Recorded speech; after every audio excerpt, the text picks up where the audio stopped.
पूर्व मेयर प्रत्याशी उज्ज्वल गुप्ता ने शहर के घनी आबादी वाले क्षेत्र में स्थित गुरु कृपा क्रैकर्स पर गंभीर आरोप लगाए हैं। उन्होंने आरोप लगाया कि उक्त दुकान पर अवैध रूप से पटाखों का भंडारण किया जा रहा है, जिससे आसपास के लोगों की जान माल को खतरा बना हुआ है।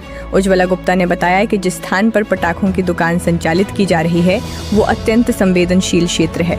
उनके घर के पास ही शनिदेव मंदिर स्थित है और आसपास बड़ी संख्या में लोग निवास करते हैं। ऐसे में यदि कोई दुर्घटना होती है तो भारी नुकसान हो सकता है। उन्होंने कहा कि सुरक्षा मानकों की अनदेखी कर घनी आबादी के बीच पटाखों का भंडारण करना बेहद खतरनाक है। पूर्व मेयर प्रत्याशी ने इस पूरे मामले की लिखित शिकायत संबंधित थाने में भी दर्ज कराई है और प्रशासन से तत्काल कार्रवाई की मांग की है। उनका कहना है कि नियमों के अनुसार घनी आबादी में पटाखों का भंडारण और बिक्री नहीं होनी चाहिए, फिर भी खुलेआम नियमों की अनदेखी की जा रही है। वहीं जब इस मामले में गुरु कृपा क्रैकर्स के मालिक अम्बेश शर्मा से पक्ष जानने की कोशिश की गई तो उन्होंने कैमरे पर कुछ भी कहने से साफ इनकार कर दिया। अब सवाल ये है कि प्रशासन उज्ज्वला गुप्ता की शिकायत पर क्या कार्रवाई करता है और क्या घनी आबादी में संचालित इस पटाखा दुकान पर नियमों के तहत सख्ती दिखाई जाएगी या नहीं। उज्ज्वल गुप्ता। उज्ज्वल जी, आपने एक वीडियो वायरल किया है जो करीब 4 मिनट का वीडियो है। उसमें पटाखे अम्बेश शर्मा जो व्यापारी नेता हैं, जब पटाखे की दुकान को लेकर आपने सवाल उठाए तो क्या समस्या है आपको, क्या समस्या आ रही है उनकी दुकान से? देखिए, मैंने वीडियो तो 2-3 और भी डाले हैं, ठीक है। मैं आपको खुल के अब थोड़ा सा समस्या को बता देती हूँ। ये जो मंदिर है ये आप पूरा देख लीजिएगा, कितना बड़ा मंदिर है, ठीक है। और ये मंदिर हमारा निजी मंदिर है, माता पिता के द्वारा बनवाया गया है। इसके साइड में ही हमारा घर लगा हुआ है ना। अब ये जो फील्ड है, आप इस फील्ड को देख लीजिए ज़रा, एक बार मैं देख लीजिए, ठीक है। ये जो फील्ड है यहाँ पे अवैध भंडारण इनका रहता है अम्बेश शर्मा जी का। कल ही का वीडियो, ठीक है, मैंने यहाँ पे इनके बॉक्सेस को स्थानांतरित करके बहुत सारे बॉक्स, पूरा ट्रैक्टर भरा हुआ बॉक्स था, और वो मैंने सामने बोला भी था कि देखिए क्रैकर्स को के बॉक्सेस को शिफ्ट कर रहे हैं। उसमें लिखा भी था क्रैकर्स, और अंदर भी जाके मैंने वीडियो इमीडिएटली बनाया था क्योंकि दरवाज़ा खुला तो हमेशा लॉक रहता है, ठीक है। अब ये जो बिल्कुल यहाँ पे अवैध है भंडारण, ये हमारा ठीक मंदिर है, सामने घर है, ठीक है। अब इसके साथ एक मज़ेदार और है, यहीं पे पोस्ट ऑफिस है, बिल्कुल इससे चिपका हुआ पोस्ट ऑफिस है, ठीक है, सार्वजनिक, जो अभी बहुत भीड़ भाड़ है, उसके भी बारे में आज मैंने वीडियो डाला है। उसी दीवार से चिपका हुआ सेम ज़मीन पे हमारे ऊपर से साफ साफ दिखता है कि एक ही छत है। ये असल में एक ही घर था, ठीक है, जिसको किराए पे इनको मिला और इधर पोस्ट ऑफिस वालों को मिला, ठीक है। और दोनों साथ साथ चल रहे, एक ही दीवार लगी हुई बीच में, है ना। और नीचे उनके ही पटाखे के नीचे एक तलगर भी है, ठीक है, जिसमें पहले डांस क्लासेस भी संचालित होती थी इनके पटाखे साथ साथ। फिर बाद में इन्होंने डांस क्लास के बाद इन्होंने अवैध भंडारण करना शुरू कर दिया। फिर अभी पिछली साल पता नहीं कुछ जाँच वाच बैठी थी। कल तो वीडियो में बोले हैं यूपी पुलिस के सामने कि लाइसेंस नहीं है, मैंने वो वीडियो डाला है।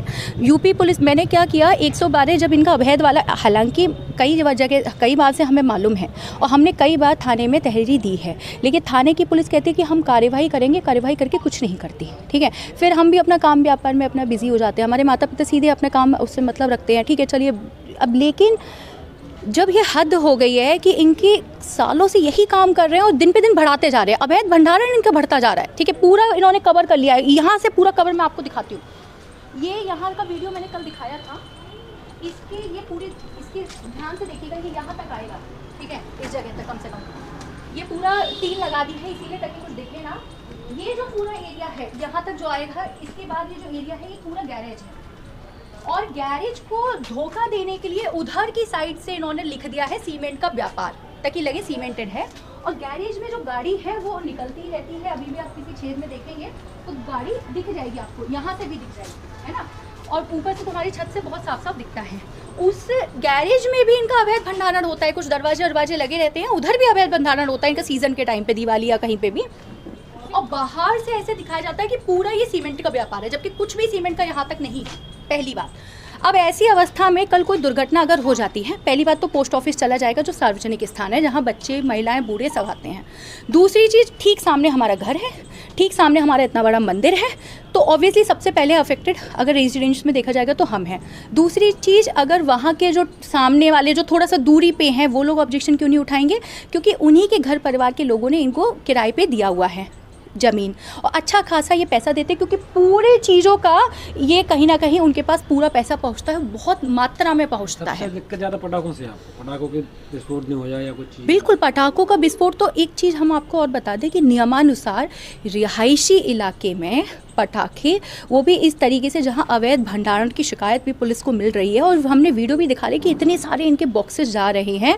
वहीं एक दीवार में चिपका हुआ पोस्ट ऑफिस है और नीचे तलघर बना हुआ है, ऊपर की साइड इनकी सीढ़ियाँ साइड से निकल रही हैं, ऊपर बना हुआ है इनका पूरा सीढ़ियों का, वो जिसमें ताला लगा है। और हमने पुलिस के सामने कल ही बोला था कि इसको खुलवा लीजिए, उस समय आपको यहाँ पे भी मिल जाएगा।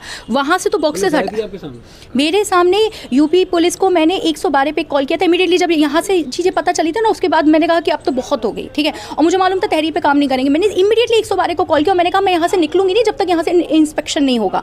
112 की पुलिस को ऑन वीडियो इन्होंने बोला कि हमारे पास लाइसेंस ही नहीं है। अम्बेश शर्मा के द्वारा ऑन वीडियो बोला गया, जिसके बाद मेरे द्वारा इनसे बोला गया कि आप कार्यवाही कीजिए। अच्छा, इनका जो स्टाफ है काम करने वाला, उसने स्वयं, उसके भाई ने स्वयं पुलिस के सामने बोला कि हाँ इनका अवैध भंडारण होता है। दिवाली के टाइम पे तो यहाँ पे पूरा ये अमीर चंद हलवाई के यहाँ भी होता है। मतलब ये जो कैटरिंग का काम चल रहा है ना दिवाली के टाइम पे, हाँ उसने बताया कि दिवाली के टाइम पे 1 महीने के लिए कैटरिंग वाले में भी पटाखे का रखा गया है। मतलब जहाँ पे कैटरिंग का काम, हलवाई का काम चल रहा है, वहाँ पे अवैध पटाखे भी रखे गए हैं। मतलब बिल्कुल मजाक बना के रख दिया। ये उस लड़के के द्वारा जो इनका कार्य करता है उसके द्वारा मेरे पास एक वीडियो रिकॉर्ड है जो मैंने अभी पब्लिश नहीं किया है क्योंकि उसकी बिना मेरे पास है। उसमें वीडियो में बोला है कि अमीर चंद कैटरिंग के यहाँ भी 1 महीने के लिए दिवाली के टाइम पे इनके यहाँ रखा गया था, ठीक है। तब मुझे ये बहुत लगा कि अभी तक तो अब तो बहुत हो गया। रिटेल की शॉप है कि होलसेल का भी काम करता है? ये बहुत सारे पटाखे आते हैं इनके यहाँ। आप दिवाली के टाइम पे तो ऐसे बॉक्सेस, पूरी भीड़ रहती है। 11 कल ही ये जल्दी चले गए हैं एक्चुअली, नहीं तो ये 10-11 बजे से पहले जाते भी नहीं है। ये यहाँ मंदिर भी है, सामने जैन मंदिर भी है। हाँ, कई मंदिर शनिदेव हमारा तो बिल्कुल नज़दीक है। आप आसपास के लोग क्यों विरोध नहीं करते इस चीज़? देखिए जैन मंदिर तो दूर हो गया, ठीक है। फिर भी अगर धमाका या कुछ सुन लीजिए, ये पूरा बीच में खाली ग्राउंड आ जाता है, ठीक है। हालांकि ग्राउंड पे भी बहुत सारी गाड़ियाँ रखी है, वो भी एक ज्वलनशील क्षेत्र है, ठीक है। ये पूरा ज्वलनशील क्षेत्र है, वो गाड़ी भी ज्वलनशील क्षेत्र है। लेकिन सबसे पहले आप सोचिए कि जैन मंदिर हो जाता है थोड़ा दूरी के स्थान पे, तो वो थोड़ा दूरी उनको लगता है कि ठीक है कोई बात नहीं। हमारा मंदिर और घर बिल्कुल ये गली है, ठीक है। 5 मीटर का भी अंतर नहीं है। आप देखिए इस फील्ड से 5 मीटर भी नहीं है हमारा घर। अब क्या चाहती हैं आप? हमारा चाहते पहली काम हम ये चाहते हैं कि ये पटाखा का काम यहाँ से स्थानांतरित हो। दूसरी बात, क्योंकि मैंने कई बार तहरीर की है पुलिस थाने में जा के, लेकिन कहीं सुनवाई नहीं हुई है और ये काफ़ी लंबे समय से इस तरीके से चल रहा और इनकी हिम्मत बढ़ती जा रही है। मैं चाहती हूँ कि इस पर प्रॉपर जांच हो, कार्रवाई हो।